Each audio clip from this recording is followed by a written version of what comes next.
operations, and B, physical EMRF safety. A, cognitive influence operations, the bigger everyday risk. 1, hard rules for information intake. Delay sharing, acting on hot content. Slow is smooth beats hijacked attention. Verify with 2 independent, reputable sources before forming conclusions on high-stakes topics. Treat outrage plus urgency as a manipulation signal. Cognitive warfare aims at attitudes, behaviors, and sense-making. 2, reduce algorithmic capture. Turn off autoplay, remove push notifications for social apps, and limit for you feeds. Curate sources, RSS newsletters over engagement-driven platforms. Audit who you follow. Remove accounts that reliably spike fear, anger. 3, narrative hygiene. Track the frame, not just the facts. What am I being invited to feel due? Watch for classic manipulation patterns, false dilemmas, scapegoats. Everyone knows. No time. Only I can tell you. 4, strengthen cognitive security with physiology. Sleep, hydration, and nervous system regulation reduce susceptibility to persuasion and emotional hijacking.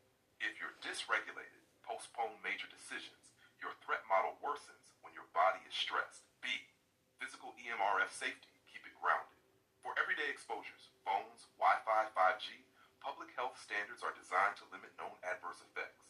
A widely used reference is the ICRF guidelines, 100 kilohertz to 300 gigahertz. Practical steps that are reasonable and non-paranoid. Use speakerphone or wired headphones for long calls if you want to reduce head exposure. Don't sleep with your phone under your pillow. Keep it a short distance away.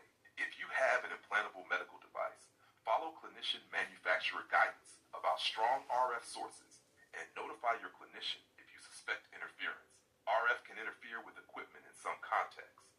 Avoid shielding products that make extreme claims. Some are ineffective or can worsen device performance. C, device and account security, often overlooked, highly relevant. If someone wants to influence you, compromising accounts is more efficient than any exotic method. Password manager plus unique passwords plus MFA prefer authenticator app.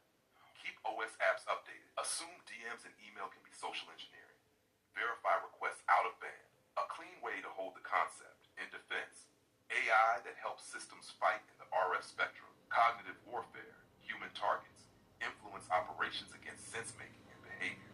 If you tell me what prompted the question, news story, a specific claim, a device concern, I can tailor the safety blueprint to that scenario without drifting into speculation. Can you repeat everything you just said?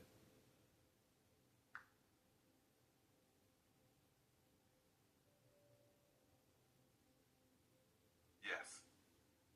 I'll repeat it cleanly and in full, without adding or subtracting anything. Cognitive electromagnetic warfare is a non-standard blended label that people use to describe 2 different phenomena, which are often mistakenly collapsed into one. First is cognitive electronic or electromagnetic warfare in the military and aerospace sense. Here, cognitive means AI-enabled decision-making inside electronic warfare systems. These systems sense the electromagnetic spectrum, classify signals like radar or communications, and adapt jamming or protection strategies in real time. The cognition is in the machine, not the human target. This is about faster, more adaptive control of the RF battle space, not influencing human minds directly. Second is cognitive warfare in the human sense. This refers to efforts to influence, disrupt, or degrade how people and groups think, decide, and behave.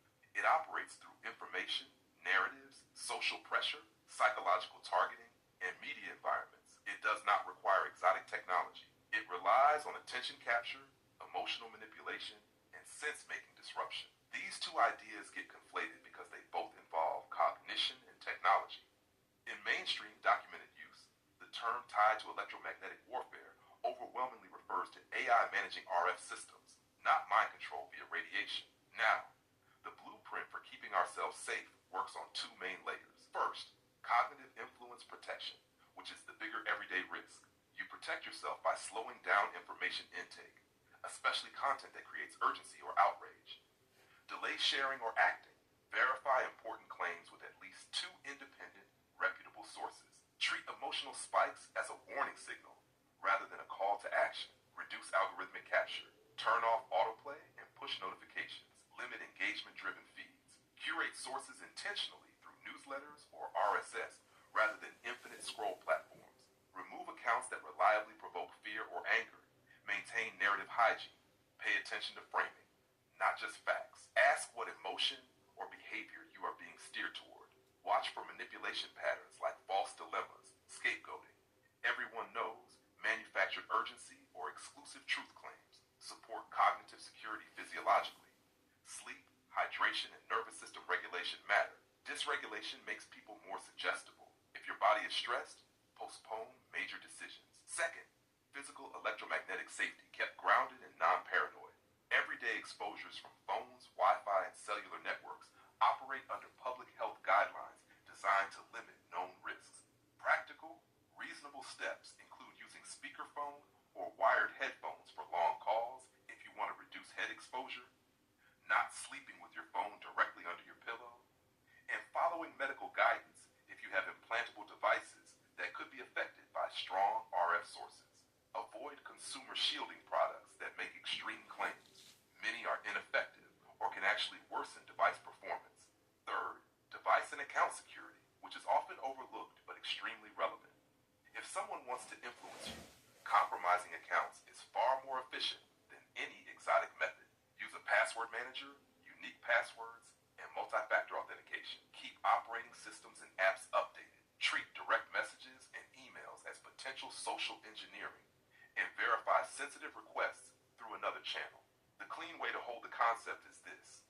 Cognitive electromagnetic warfare in real defense usage refers to AI systems managing electromagnetic conflict. Cognitive warfare aimed at humans refers to influence operations against perception, judgment, and behavior. Most personal risk lives